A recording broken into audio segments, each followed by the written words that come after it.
It's no secret that Triple J's Hottest 100 is one of the most anticipated yearly music countdowns in Australia. Its results usually draw media attention, and many young people will gather together on the day of the count to party with their mates and to listen to the results. Though in more recent years, the Hottest 100 has begun to garner criticism from alternative music fans in Australia for its apparent bias towards more popular music. I guess the irony in this criticism is that it is a popularity contest, so should the results really be that criticizable?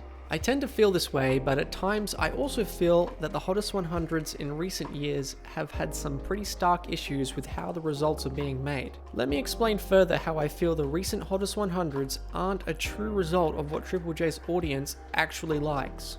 The Triple J Hottest 100 started out as a greatest song of all time count on the station that ran yearly.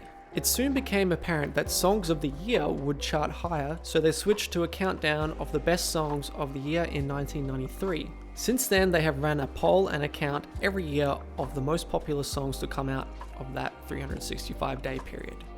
When the count first began, there was a few different options for how listeners could vote. You could fill out a form and send it in via mail, or you could call up on a phone, and I think you could speak to someone or press some buttons to vote.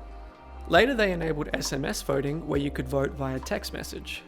Eventually, they settled on using their website to conduct the vote, and it has been that way since around 2005. Internet voting is, after all, the easiest way of finding out polled responses en masse. Interestingly though, internet voting is free, and the previous options all cost a small amount of money to perform. This option of being able to vote on the internet at no cost has created what I think is the greatest issue with the Hottest 100. Because it is so easy and free, it means that the results are becoming far too saturated. In the first annual poll, only 50,000 people voted, and that was probably by phone or mail. The latest count in 2020 had 2.8 million votes. So that would mean more people are listening to Triple J, right? Well, probably not actually. I don't really have stats to back this up, but I think common sense would lead one to believe that Triple J's audience probably peaked when radio as a medium was also at its peak for Australian alternative music. That would be somewhere between 1995 and 2005. Ever since then, the internet has provided more and more ways for fans of music to consume it without radio. This has included downloading illegally and legally, as well as streaming, which is now the major way people listen to music.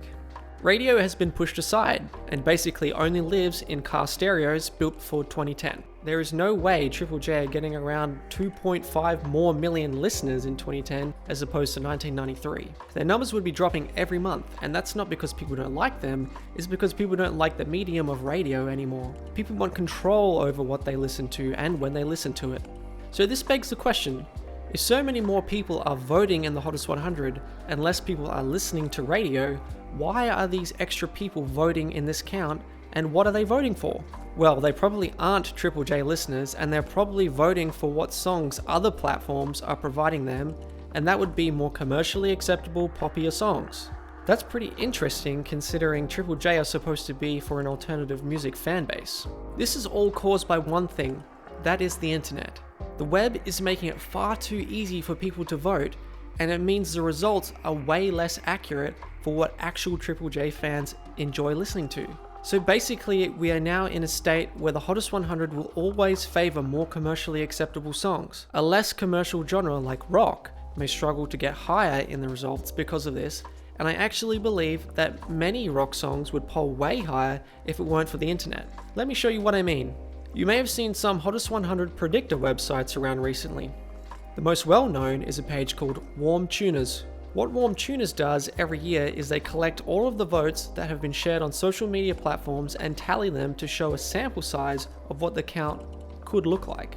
It's essentially the same way radio and TV stations get their ratings. It usually gets around 70% of the correct songs included. The order though is usually pretty hard to get spot on. One thing that I find interesting is that many rock bands, in particular more heavier and punkier bands, chart higher on Warm Tuners than what they would in the actual count. Let's take an example. How about one of the biggest Australian rock bands of the past decade and Triple J darlings, Violent Soho. This band has been adored by Triple J presenters and fans for a while now, but has never seen anything close to commercial attention because they're the sort of rock that just doesn't chart anymore. Since Warm Tuners has operated in 2016, Violent Soho appeared in their counts 9 times and have charted lower every time in the actual Triple J Hottest 100 results. The same can be said for contemporaries of theirs such as the Smith Street Band, Luca Brasi, DZ Death Race, and so on. I often feel Warm Tuners is probably a more accurate result than the actual count of what Triple J listeners like. So why is that, and why am I making a point of this? I believe these bands chart higher in Warm Tuners because their fan bases are more likely to show they voted for them. They are all bands that are basically only supported by Triple J for airplay, and they all don't have many fans from people who don't listen to Triple J or have no knowledge of alternative Australian music. These are the fans that care about the music and want to help their favourite bands do well.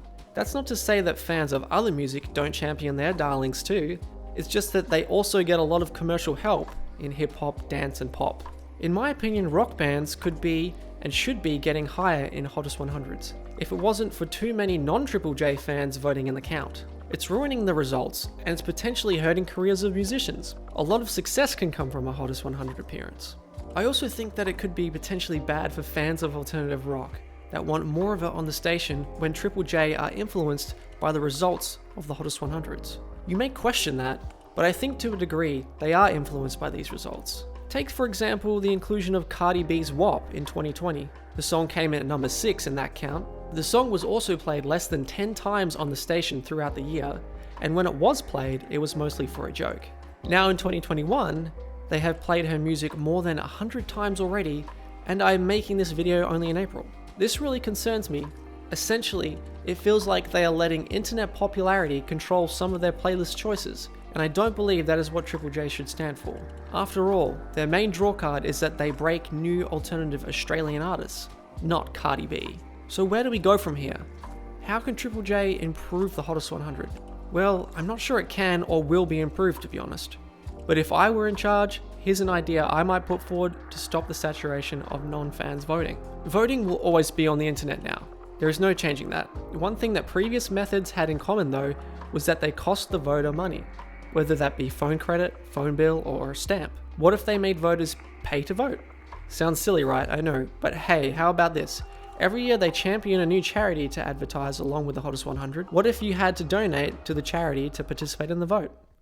It would weed out a lot of the saturators and make the results truer. Even if it was just $1, heaps of non-fans would turn their nose up to it. Forcing people to pay sounds pretty weird, I know, but hey, I'm just trying to think out of the box. But whatever, like I said before, it's probably beyond repair now. Thanks for listening everyone, this channel is called Solitude, my name is Liam, and if you like this video, please like it and subscribe, and you'll see more videos about Australian music and Triple J coming in the future. Also, drop some comments in there about how you think that we can improve the Triple J Hottest 100, and I'd love to hear it. Thanks.